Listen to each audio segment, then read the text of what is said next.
باركولي يا جماعة، أنا وصلت في مرحلة الطبخ للديك الرومي، الأكلة الملكية، طبق اللمة الحلوة والعزايم. ودي من المعجزات اللي حصلت لي في حياتي، لأن كنت يا دوب أعرف أسلق بيض. لكن دلوقتي المطبخ بقى لعبتي، ومش بس طبخته مرة واحدة، لا، عملته أكتر من مرة وعرفت كل أسراره وتركاته اللي تخليه مستوي كويس ومضمون من غير ما ينشف ولا يجلد. وأراهنكم لو حد يقدر يطلع الديك الرومي دايب وجوسي زي ما هعلمكم طريقتي، وكل حتة فيه متشربة وواصل لها التتبيلة صح، وكمان واخد اللون الخطير ده.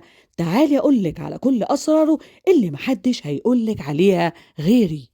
وقبل ما أقولك على الطريقة، فيه شوية معلومات مهمة لازم تحطيها حلقة في ودنك. أهم خطوة هي إننا نشيل الزفارة وننضفه كويس علشان طعمه يكون لذيذ، فهنحتاج ننضفه على مرحلتين. أنا هعلمك طريقتين للتنظيف هتعمليهم ورا بعض. مجرد ما هتشيل الزفارة خلاص كده ممكن تاكليه من غير حتى ما تتبليه. وهاتي ورقة وقلم وركزي معايا واكتبي ورايا لأن تفاصيله كتير. أولا الديك ده 8 كيلو، علشان يفك من التجميد بيحتاج حوالي 12 ساعة، وعلشان ننضفه ونخلص من الزنخة اللي فيه بيحتاج يبات في محلول التنظيف ليلة كاملة، وبعدها بنتبله وبيبات في التتبيلة ليلة كاملة تانية. يعني لو عندك عزومة هتبدأي فيه قبل العزومة ب3 أيام. ودي معلومة مهمة لازم تعرفيها علشان تعملي حسابك إنك محتاجة 3 أيام لتجهيزه. بالنسبة للتسوية، كل كيلو بيحتاج نص ساعة، يعني 8 كيلو دول هيحتاجوا 4 ساعات في الفرن. فكل كيلو بيحتاج ايه؟ بيحتاج نص ساعة علشان يستوي كويس، ودي نقطة مهمة اكتبيها. فيا ريت تسويه قبل العزومة بيوم أضمن لك، مثلا تشغلي عليه الفرن الساعة 1 بالليل يخلص 4 الفجر، والعزومة هتكون العصر. ويلا بينا نبدأ الشغل. لو انت في أوروبا أو أمريكا الديك الرومي بيكون جاي كده متغلف. هنبدأ نشيل الغلاف اللي عليه. على فكرة الديك الرومي موطنه الأصلي أمريكا، سبحان الله الكبير كبير حتى في أنواع طيوره. بيسموه هنا تركي، وهو وجبة أساسية في عيد الشكر. بالنسبة للمنطقة العربية في ناس بتسميه حبشي أو الديك رومي. حاجتين اوعي تشيليهم منه، وهو حتة البلاستيك اللي بين الرجلين دي، لأن دي اللي بنشبك فيها رجلين الديك ونقفله بعد ما يتحشي. والعلامة الحمراء دي اللي هي شبه البلاستيك شوية، ودي فايدتها إن هي بتعرفك إذا كان الديك استوى ولا لسه، لأن أول ما بيستوي تماما الزرار الأحمر ده بيطلع لفوق، وده مؤشر ممتاز هينفعك قوي بدل ما الديك يطلع ني وبيشد. وإذا هتجيب الديك من السوق طازة وتذبحيه هقولك على طريقة ممتازة تقدري تعرفي بيها إذا كان الديك استوى ولا لأ، فخليكي معايا لآخر الفيديو. هنخرج من بطن الديك الكبدة والقوانص بتاعته، وإذا فيه الجلد زايد بنقصه بالمقص. ممكن كمان تقطعي الزلموكة علشان الزفرة، وابقي مدي ايدك جوه بطنه كويس، شيلي كل أي حاجة مش نظيفة واشطفيه بمية كده مبدئيا. وبتبقى في حاجات بني كده شبه الكبدة بين فقرات العمود الفقري بتشطفيها وتشيليها، يعني ساعات بتكون في حتت من الرئة نتأكد كويس جزء إن كل ده مش موجود لأنه بيعمل ريحة زنخة. نيجي بعد كده لأول مرحلة في التنظيف. هنجيب حاجة بلاستيك تكفي ننقع فيها الديك، وتكفي كمان إنك تدخليها التلاجة. هنجيب 8 لتر مية، عليهم كوباية ملح وكوباية دقيق وكوباية خل، وعليهم شوية تلج، ونقلب لحد ما الدقيق يدوب تماما. في ناس بتحب تحط طحينة، لو حابة تزودي طحينة أوكي. وبعد كده هتاخدي الديك وتنقعيه في المحلول ده، ويا ريت تغطسيه كله. انا للاسف ما كانش عندي حاجه كبيره واستخدمت الموجود عندي. هتسيبيه منقوع كده حوالي 4 ساعات، وانا حطيت تلج علشان هسيبه بره التلاجة لان مفيش مكان انه يدخل في الرف اللي تحت. انما لو تلاجتك فيها مكان شيلي الرفوف ودخليه التلاجة. وعلى ما هو يتنقع هنبتدي نحضر محلول النقع التاني علشان نتخلص من الزفارة نهائي، وهو ده المحلول اللي هيتنقع فيه لتاني يوم، واسمه محلول براين. ركزي معايا بقى علشان دي أهم خطوة في التنظيف. وخلي بالك محلول براين ده بينفع لكل اللحوم، مش الديك الرومي بس، وخصوصا البط لأنه زفر برضه. البراين بيخلص اللحوم البيضة من الزفارة، وبيطر اللحم جدا ويخليها جوسي وتستوي بسرعة، وبيوقف انتشار بكتيريا السالمونيلا. ودي أهم حاجة في الموضوع، لأن زي ما انتم عارفين كل الطيور فيها بكتيريا السالمونيلا. ايه بقى مكونات محلول براين للنقع؟ الاساسي فيه ان كل لتر ميه عليه معلقتين كبار ملح ومعلقتين كبار سكر وليمونه، وتحطيهم على النار.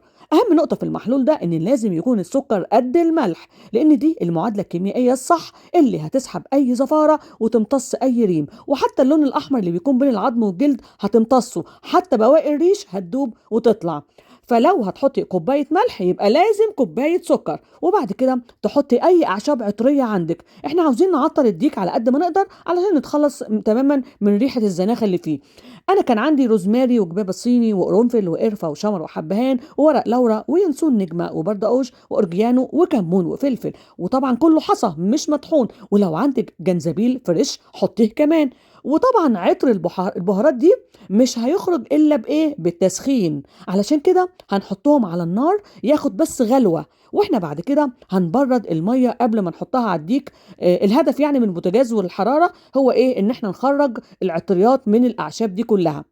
وطبعا نحط كمان شرايح ليمون وبرتقال او القشر بتاعهم. انا بحب اجفف قشر البرتقال واليوسفي والليمون علشان استخدمهم في تنظيف الطيور. وكمان نحط بصلة وعود كرفس. خلي بالك احنا مش بنتبل، احنا لسه في المرحلة التانية من التنظيف. بعد ما ناخد غلوة كده حلوة معتبرة ونخرج كل العطريات ونشمها كده وتبقى مالية الشقة، لازم نبرد المية تماما قبل ما ننقع فيها الديك علشان احنا مش عاوزين نسلقه.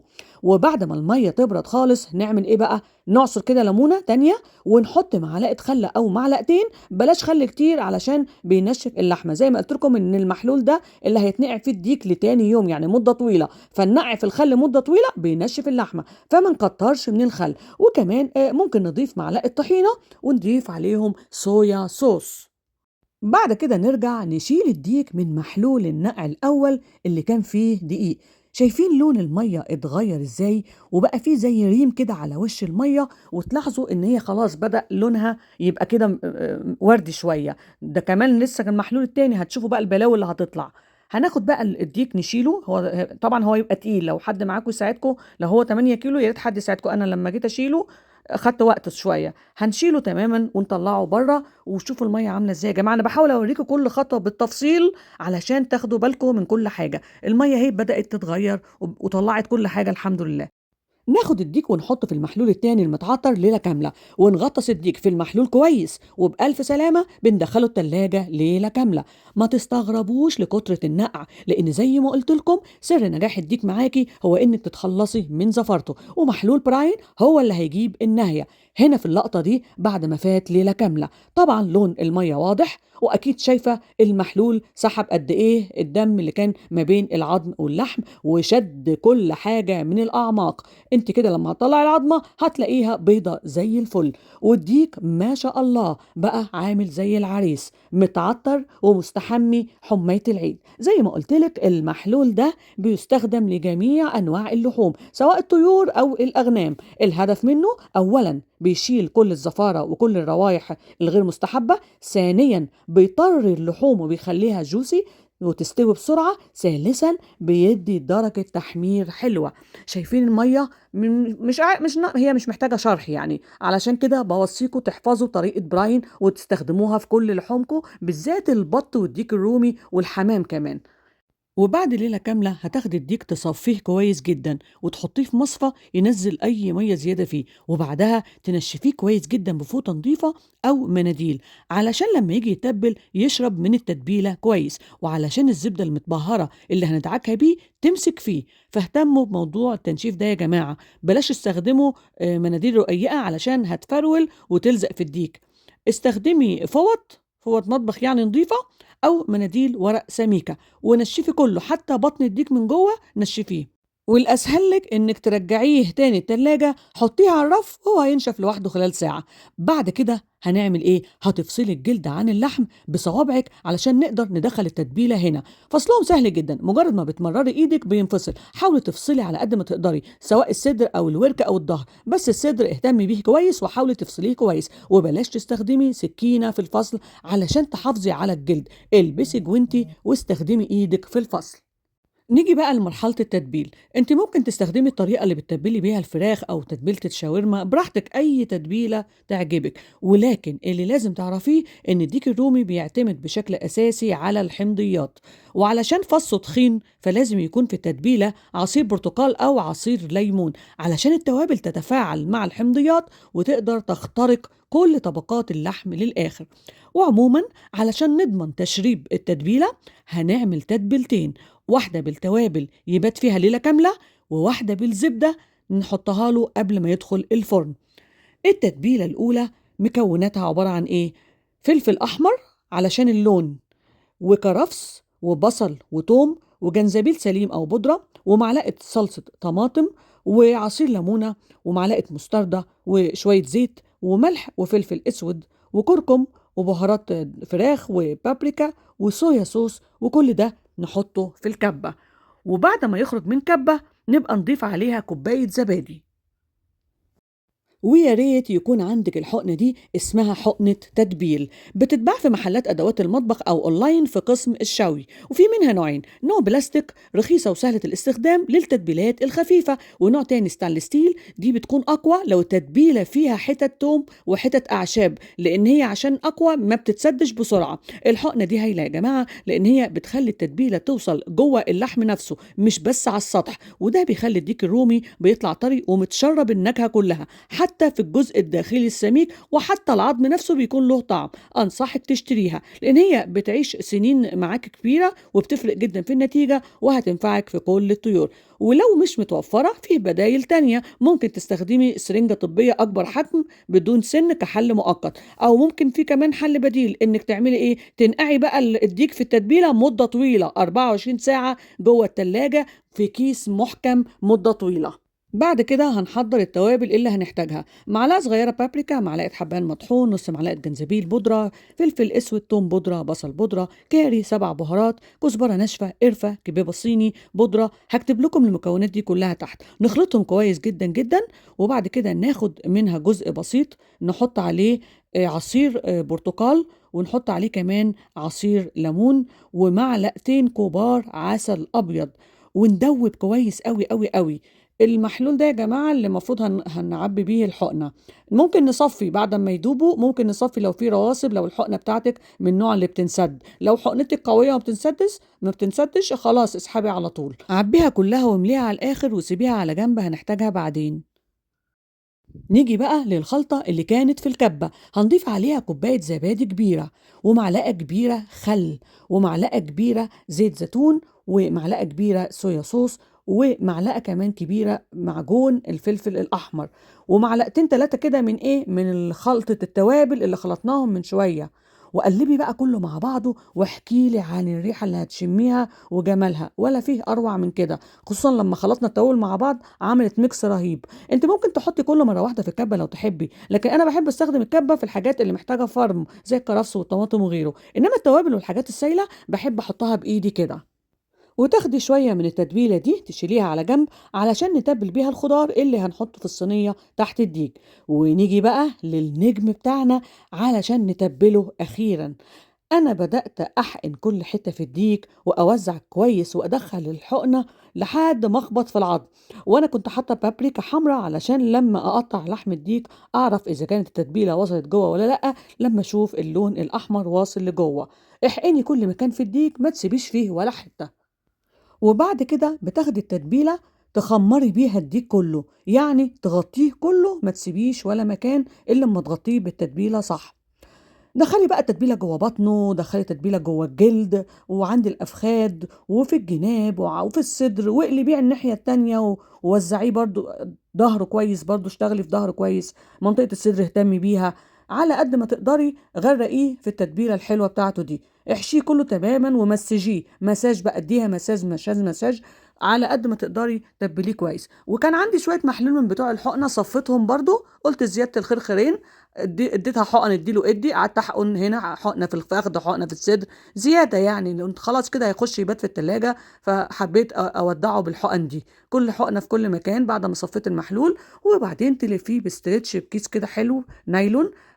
احكميه بقى، احكمي قفلته قوي قوي قوي علشان يخش التلاجة يبقى مقفول ومحكوم كويس. وتاخديه تحطيه في الرف التحتاني في التلاجة، وسعي له مكان وحطي معاه التوابل اللي باقية منه، وتسيبيه ليلة كاملة، ولو وقتك ضيق على الأقل سيبيه 6 ساعات. ونيجي بقى ليوم التسوية العظيم. وبعد ما فات ليلة على الديك المتبل في التلاجة، هنحضر التتبيلة التانية اللي هيدخل بيها الفرن: ربع كيلو زبدة وروزماري وزعتر وتوم وبشر برتقال وبشر ليمون، يا ريت يكون برتقال طازة وليمون طازة. كله هيتفرم فرم ناعم قوي، ونحط عليهم شوية من التوابل اللي خلطناهم مع بعض في الأول. بشر الليمون يعني القشرة الخفيفة اللي بالليمون من برّه، القشرة اللي برّه البرتقال، بلاش الأبيض اللي تحت القشرة، لإن الزيوت والنكهة كلّها في القشرة بس، وما تخافوش من إن الحمضيات كتيرة في الوصفة دي، هيطلع في الآخر الطعم خيالي لإنهم بيتفاعلوا مع بعض. وعلى النار هتسيبيهم شوية لحد ما ريحة التوم والروزماري تطلع وتملى الشقة.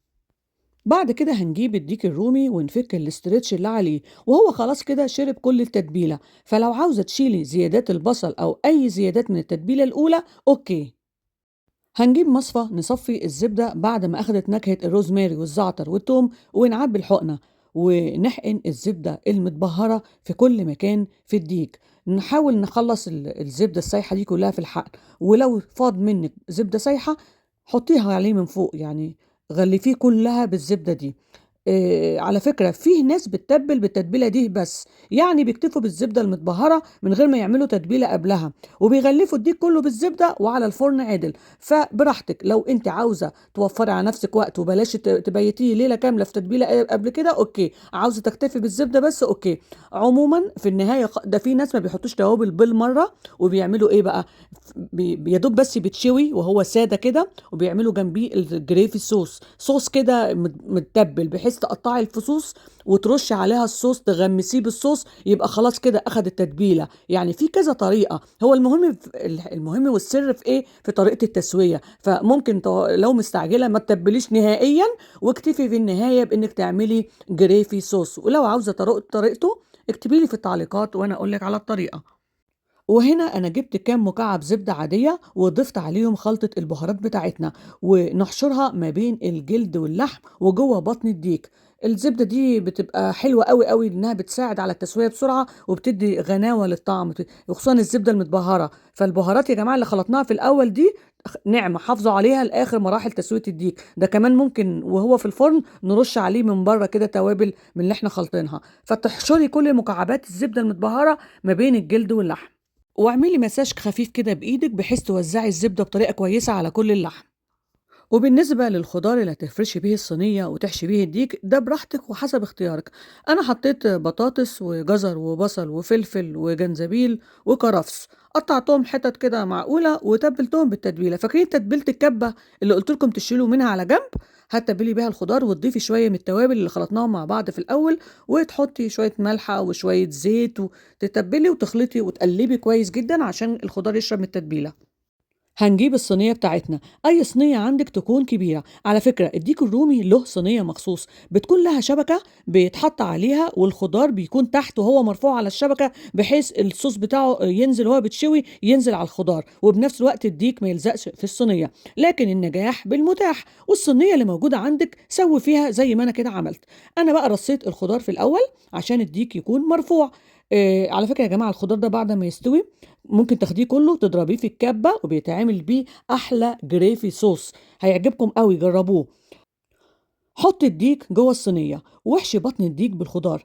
في ناس بتحشي رز، لكن أنا كنت عاملة رز بالخلطة بره، وفيه ناس بتحشي بورق عنب. براحتكم يا جماعة في موضوع الحشو ده. المهم بعد ما تستفي الصينية وترصيها صح، تجيبي خيط وتربطي بيه رجلين الديك كويس جدا. انا علشان الديك بتاعي جاي ومعاه قفل للرجلين ما عملتش خطوة الربط دي، لكن انتي لازم تربطي رجلين الديك. حاولي تكون الصينية لما الديك ومحكمة مش واسعة، يعني ما تجيبيش صينية واسعة عليه. او لو ما فيش، لو كده لو صينيتك واسعة كتفي الديك نفسه بأي خيط علشان بعد التسوية ما يفكش ويتفسخ وشكله يبوظ. وبعد كده ضيفي حوالي نص كوباية او كوباية مية، ما تكتريش في المية، حطي مية بسيطة يعني، لان هو لسه هينزل منه ميه كتير والدهون اللي فيه هتسيح، علشان كده ما تكتريش في الميه. بعد كده نحشر في بطنه بقى ورق لورا وعود قرفة وعود روزماري وشوية كبيبة صيني سليمة مش مطحونة. وبكده يبقى كده أخيرا خلصنا. لازم الديك يتغطى بورق زبدة الأول، لأن الفويل بيتفاعل مع التوابل والحمضيات وبيطلع الألمونيوم اللي فيه في الأكل، علشان كده لازم تغلفي الأول بورق زبدة، وبعد كده اقفلي عليه كويس بورق الفويل طبقة ورا طبقة وتقفلي طريقة محكمة. ولو ورق الزبدة اللي عندك ناشف ممكن تبليه بشوية مية. المهم لفيه كويس بورق الفويل وبالسلامة هندخله الفرن.